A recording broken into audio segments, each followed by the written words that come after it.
Olá, meus amigos, tudo bem? Bem, eu espero que sim. Como eu falei numa postagem que fiz agora há pouco tempo, alguns minutos atrás, nós retornamos aqui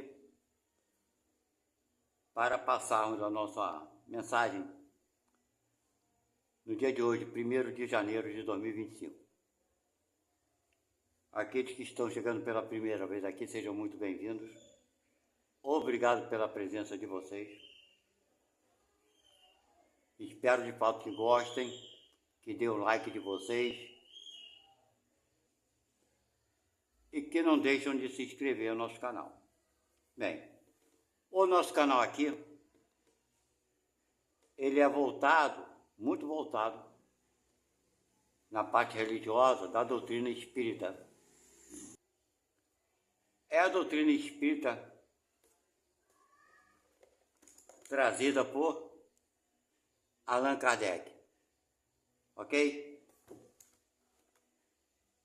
E aqui no nosso canal vocês vão ver também, assistirão muitas outras postagens de serviços que eu faço às vezes, manuais, reparos, consertos e algumas dicas também para sua casa, enfim.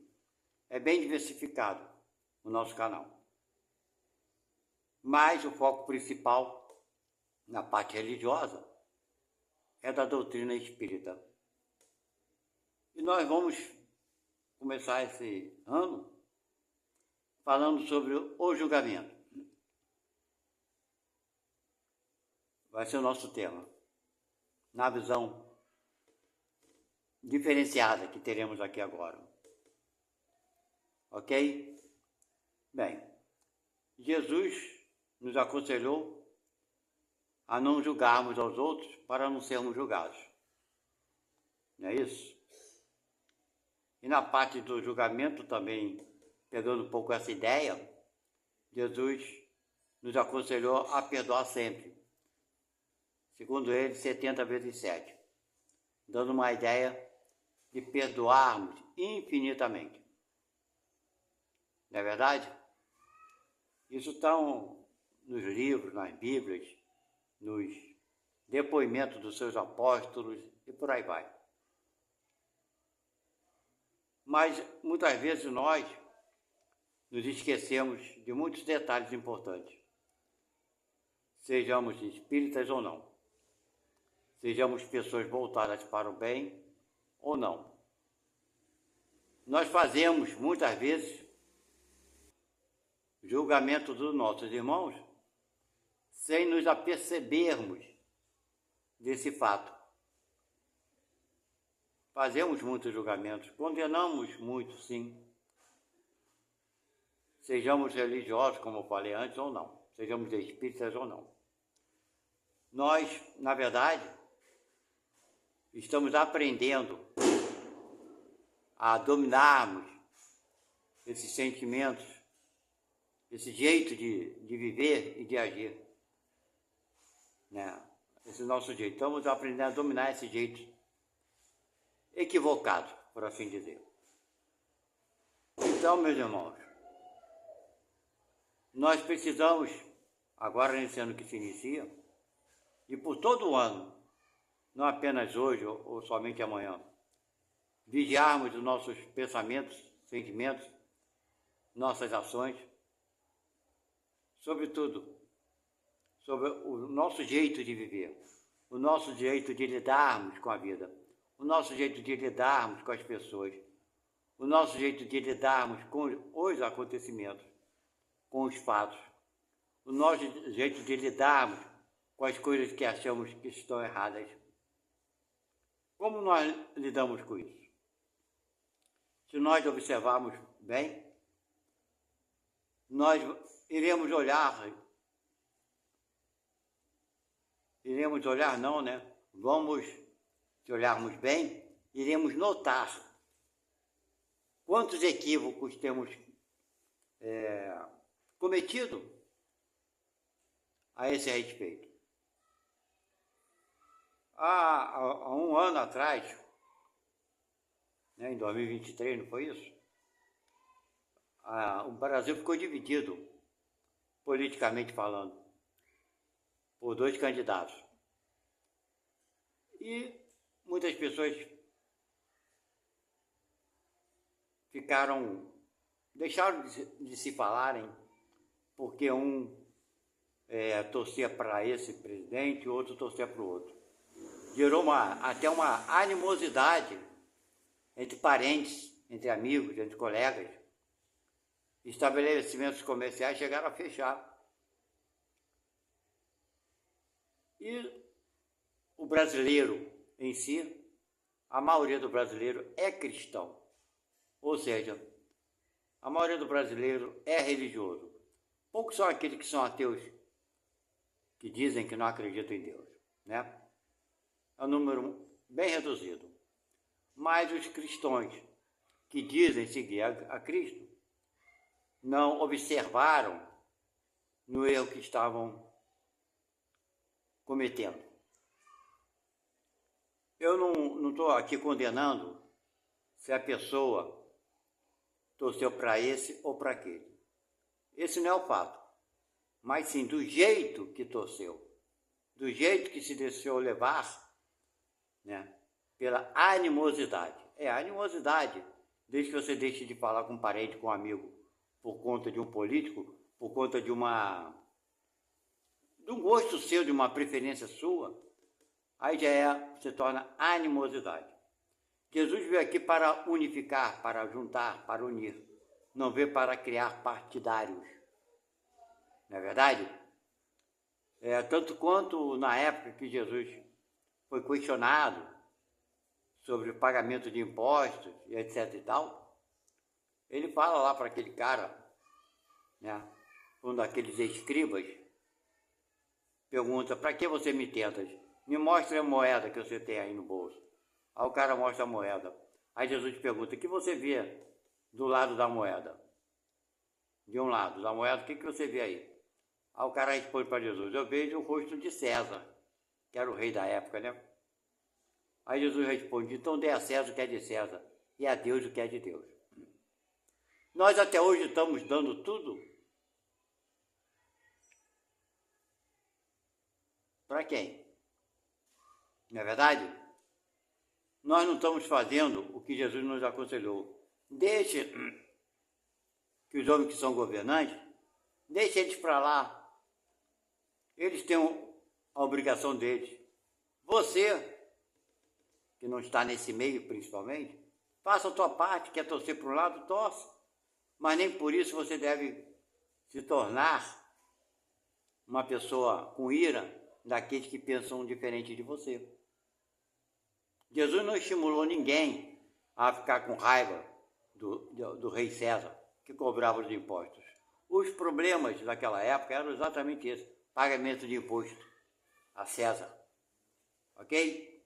Então nós estamos aqui vivenciando praticamente o que Jesus vivenciou naquela época. As pessoas partidárias, em vez de unificar, estimulam as outras pessoas a ficarem com raiva e ódio do outro. É incrível isso. E esses partidários não admitem que um ou outro não queira torcer para um lado nem para o outro lado. Eles puderam escolher um lado e acham que ninguém tem o direito de ficar neutro. Ficar neutro é uma escolha que deve ser respeitada. Aliás, Jesus era neutro e nós devemos achar que ele não agiu certo quando ele ficou neutro nessa questão. Mas nós espíritas, eu sou espírita, gente. A minha família, praticamente todos são espíritas. Eu vi isso no meio da minha família, de espíritas, uns não falando com o outro, ficando com raivinha, deixando de falar, deixando de visitar, criou uma animosidade que demorou muito tempo para ser desfeita, ainda existe. Pequena, mas existe. Por que isso? Porque nós admitimos que o outro tem o direito de pensar diferente da gente. A tua verdade deve ser muito bacana para você. A minha verdade é muito bacana para mim. mas não posso impor a minha verdade para ninguém. Não é assim? Pois é. É assim. Essa é a moral do Cristo. Então, gente, conforme eu falei, nós julgamos o nosso semelhante constantemente, embora sejamos religiosos, embora digamos ou falamos para as pessoas que somos religiosos, que acreditamos em Jesus Cristo. Mas nós somos os fariseus da era moderna e não prestamos atenção nisso. Quando nós mostramos os erros dos outros, divulgamos, propagamos o erro dos outros, nós não estaríamos nos assemelhando àquele fariseu que na época de Jesus foi até o altar pedir a Deus proteção e ajuda, alegando ser um cristão, não era cristão, né, que seguia a lei de Moisés, mas alegando ser um religioso bom, porque ele jejuava, porque ele cumpria com as leis de Moisés, com os mandamentos da época. E, no entanto, ao lado dele se encontrava um publicano, que era o cobrador de impostos, que naquela época era visto como uma pessoa de má vida, que cobrava impostos do povo para dar a Roma. E alguns desses publicanos também cobravam um ágio, uma percentagem a mais, para se sustentarem. E esse fariseu fazia a sua oração dessa forma: olha, eu não sou como esse que está aí ao lado, que é uma pessoa de má vida. Eu jejuo, eu sigo os mandamentos, eu cumpro com as minhas leis e tudo mais, e não sou como esse outro do lado. Aí esse outro do lado, baixado em frente ao altar, de cabeça baixa, olhando para o chão, faz a sua oração para Deus e fala assim: Deus, me perdoe porque eu sou um pecador. Que o Senhor consiga me ajudar para que eu consiga deixar de pecar. Aí Jesus pergunta aos seus apóstolos: qual desses dois fez a oração que mais agradou a Deus? O fariseu que se postava como seguidor das leis, que era não sei o quê, mas que mostrou o erro do seu semelhante? Ou o publicano, que reconhecendo ser um pecador e pedindo ajuda a Deus, se postou de joelhos de cabeça baixa, pedindo auxílio ao Criador? É claro que foi aquele que não acusou a ninguém e reconheceu ser um pecador. Então, meus irmãos, nós vivemos uma vida, na atualidade, mostrando para os outros que somos bons. Ah, eu faço assim. Somos os fariseus e não prestamos atenção nisso? Até quando vamos continuar, né, nessa caminhada, nesse passo lento, para descobrirmos que somos fariseus da era moderna? Quando conversamos com os amigos, colegas, nós sempre nos exaltamos constantemente. Não, porque eu faço assim. Não, porque eu fiz assim. Não, porque isso é certo. Não, porque aquele cara lá faz tudo errado. Não, porque aquela religião, os pastores, os padres, os donos da religião fazem assim ou fazem assado. Mas eu não. Ora, sempre demonstrando os erros alheios e exaltando as pouquíssimas qualidades que temos, sejam elas quais forem. Estamos muito longe de sermos humildes. Estamos muito longe de praticarmos tudo aquilo que esse Mestre Jesus Cristo nos aconselhou a fazer. Mas pensamos que estamos cumprindo com as leis. Na época de Jesus era a lei de Moisés. Hoje são as leis das Bíblias, dos testamentos e de não sei o que, de não sei o que lá, que foram escritas apenas por homens. Alguns ainda acreditam que foram mandamentos enviados por Deus. Alguns acreditam, até espíritas acreditam, que Moisés foi inspirado por Deus para trazer para aquela população os 10 mandamentos. E se você prestar atenção nos 10 mandamentos, tem coisas ali que a nossa consciência, sã consciência, não consegue aceitar como verdadeira. Podemos dizer que Moisés foi inspirado por Deus? Eu, sinceramente, não. Não acredito nisso. Não acredito nisso. É claro que ele trouxe alguns mandamentos lá do Monte Sinai, né, escrito em pedras, que foi inspirado por alguns espíritos que queriam ajudar aquele povo naquele momento. Mas não veio de Deus. Não, não veio. Não veio, claro que não veio. Mas, na minha visão, humilde visão, Jesus veio para destituir todos esses mandamentos antigos, todas as leis religiosas. Porque a religião na época, tanto quanto hoje, ela não tem o propósito fiel às leis morais. Infelizmente, essa é a verdade. Então, Jesus nos apresenta um Deus que está dentro de cada um de nós. Quando ele nos fala isso, ele quis nos mostrar que não precisamos da religião. Não precisamos frequentar a religião para fazer o bem, porque Deus está dentro de nós. E ele fala, não adianta procurar Deus aqui e acolá, porque vocês não vão encontrar, porque Deus se encontra dentro de cada um de vós. Vocês farão tudo o que eu faço e muito mais. Que é a maior demonstração e afirmação de que não se precisa de uma religião para ser bom, do que essas palavras do Mestre Jesus Cristo, que é a maior demonstração de caridade, de amor, para com todos, quando Jesus fala para aquele que foi colocar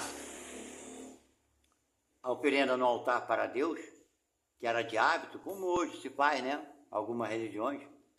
Jesus fala para aquele seguidor de Deus, assim podemos dizer, fala para o homem assim: meu amigo, deixa a tua oferenda aí no altar, aí no chão, e vá primeiro se reconciliar com seu irmão. Depois volte e faça a tua oferenda para Deus. Então Jesus apresentou que a nossa atitude boa deve ser para quem? Primeiramente, para nossos semelhantes, para nossos irmãos. Jesus nos aconselhou a perdoar os inimigos. E nós atacamos nossos inimigos e dizemos que somos cristãos. Então, meus irmãos, 2025 começa hoje. Vamos refletir sobre a nossa vaidade, sobre a nossa prepotência, nosso orgulho e nosso egoísmo. Vamos refletir sobre o que falamos, da forma que conversamos com nossos amigos, parentes, colegas, etc. e tal, sobre determinados assuntos, se nós não estamos exaltando uma qualidade que muitas vezes nem temos e rebaixando nossos irmãos, que não sabemos as qualidades dos nossos irmãos parece que nos importa saber dos erros, para divulgá-los, para nos sentirmos melhores do que eles. Então, meus irmãos, é a mensagem de hoje. Vamos fazer com que esse 2025 seja um ano de muita maturidade, de muito crescimento, no sentido moral, de darmos valor, um valor que deve ser dado aos bons ensinamentos do Cristo, fazer mudanças em nós, ajudar se for possível, cooperar com o bem, mas não divulgar os erros alheios, nem exaltar as poucas qualidades que temos. Essa foi a mensagem do Cristo para todos nós. Sermos humildes. Quando ele nos falou que todo aquele que assemelhar-se a uma criança estará no reino dos céus. Ou seja, será bem assistido quando chegar na pátria espiritual. Por quê? Porque a criança ela não guarda ressentimento, não guarda rancor, não guarda ódio. Você foi criança, eu fui criança. Tu lembra? Eu lembro os momentos que eu brigava com meus colegas. Por besteira. Daqui a 5 minutos estávamos de bem, brincando novamente. Não guardávamos ressentimentos. Assim é uma criança. Que tenhamos esse espírito infantil dentro de nós, perdoando a todos, não guardando ressentimento. Uma criança não divulga os erros dos outros, não é verdade? Eu não lembro de ver coleguinhas falando mal de outro coleguinha. Não é interessante isso? Eu não lembro. Não sei, mas eu não lembro se aconteceu com você. Mas comigo nunca aconteceu. A gente simplesmente brincava, se divertia. Se havia briga era naquele momento, daqui a 5 minutos se esquecia tudo. Então, meus irmãos, vamos prestar atenção se nós não estamos sendo os fariseus da era moderna. E darmos atenção àquilo que precisamos mudar em nós. Para que esse ano seja todo ele de muito crescimento moral e, sendo assim, muita paz, muita prosperidade para todos nós. Porque o bem só pode atrair o bem. O bom pensamento, a energia positiva vai atrair energia positiva, vai atrair pensamentos positivos. Já a energia negativa, pensamentos negativos, pensamentos partidários, pensamentos de divulgar os erros dos outros, só vão nos trazer energias negativas. Não é verdade? Então vamos fazer esse 2025 melhor do que foi 2024. Sempre na direção de Deus, de Jesus, de Maria, dos espíritos elevados, para podermos sermos agraciados, tendo oportunidade de fazermos parte da seara do Mestre Jesus Cristo, que trabalha para o bem de todos. Essa é a mensagem nossa de hoje, no dia 1º de janeiro de 2025, para todos nós, para vocês e para mim. Fiquem com Deus e até a próxima.